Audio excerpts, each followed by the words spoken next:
So welcome to the Geek Legion of Doom, and we are talking Deadly Playthings. Now this one is directed by Mike Paulina, who has directed Sand Sharks, some of the Camp Blood series, so he's a kind of fairly prolific B-movie director. So here we have a kind of possessed doll situation. So what it is, we have this family, this two adults, a guy and a woman, and they move into this new house that they've bought. They've got a daughter who is in a wheelchair and doesn't seem to speak. Now we learned that there has been an accident because the husband was a bit of an alcoholic and ultimately caused a kind of a car crash that has sort of disabled his daughter, and now she's in a wheelchair. Now she finds this kind of doll that seems to have been a bit of a spirit trap from the previous occupants, where they were haunted and they kind of trapped all of these spirits within this kind of doll, which seems to take a life on its own and seems to haunt this family, causing them some type of malicious intention. Now we learn that there may be dark forces at play here. So what will happen? You have to watch the movie to find out. So let's talk Deadly Playthings. Super low budget film. Get those expectations in check. You're not going to see a Chucky level of special effects here. Super low budget. So the thing that struck me with this film, first of all, is, man, the wife in this movie will drive anyone to be an alcoholic. She's literally moaning and nagging every single scene that she's in. I couldn't believe it. And yeah, man, I felt sorry for this guy. No wonder he ended in the bottom of the barrel. So is there anything that works about this movie? First of all, before I kind of, I just wanted to say that. So our main kind of male lead has done some sort of, he's been in a few films before. He's certainly the best actor. So I felt his performance was okay. He's got a very kind of distinctive look, and I actually quite liked his character in a lot of ways.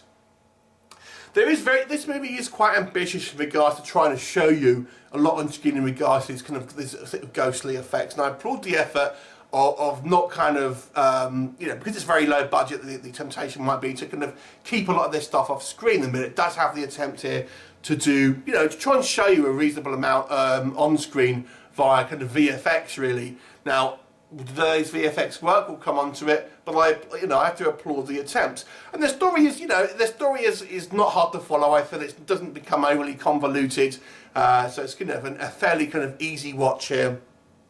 What doesn't work? So let's talk about those VFX. I feel maybe the decision was the wrong decision. Maybe they kind of show a little bit too much here, because a lot of the effects here, they're not even CGI. They're kind of video effects, if that makes sense. So we're seeing kind of these visions, and the way that we see these kind of ghostly beings, it's kind of like through filters and video effects.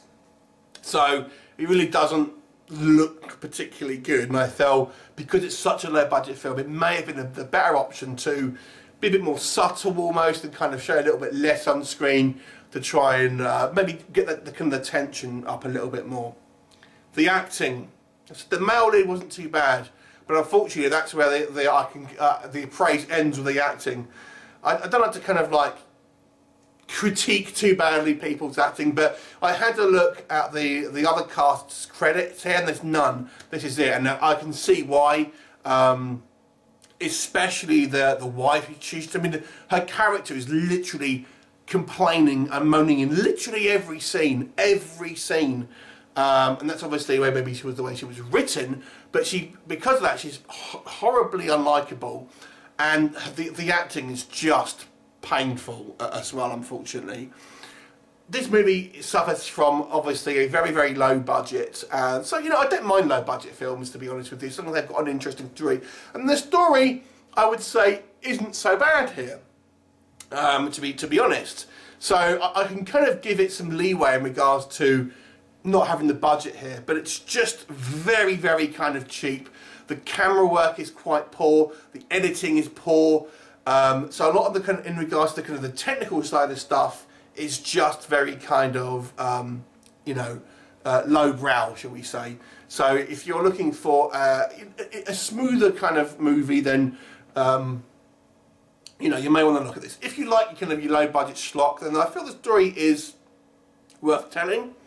I kind of liked the setup of this movie. I thought the setup of this movie and the premise is actually relatively strong, and our kind of our male character, our father figure, isn't about to kind of carry it. And you know, like I said, I kind of appreciate the attempt here to have a kind of Conjuring kind of style Annabelle-ish low budget movie, but it's not one I can particularly recommend unless you are just a big fan of low budget films, of which I am. But I will still give this movie a 4 out of 10. I do not feel it's maybe one that general audiences will kind of pick up, just more of the kind of your B-movie fanatics. I think maybe get a kick out of this one. So 4 out of 10. If you've seen it, what did you think of it? Leave me a comment and I'll look forward to seeing you next time.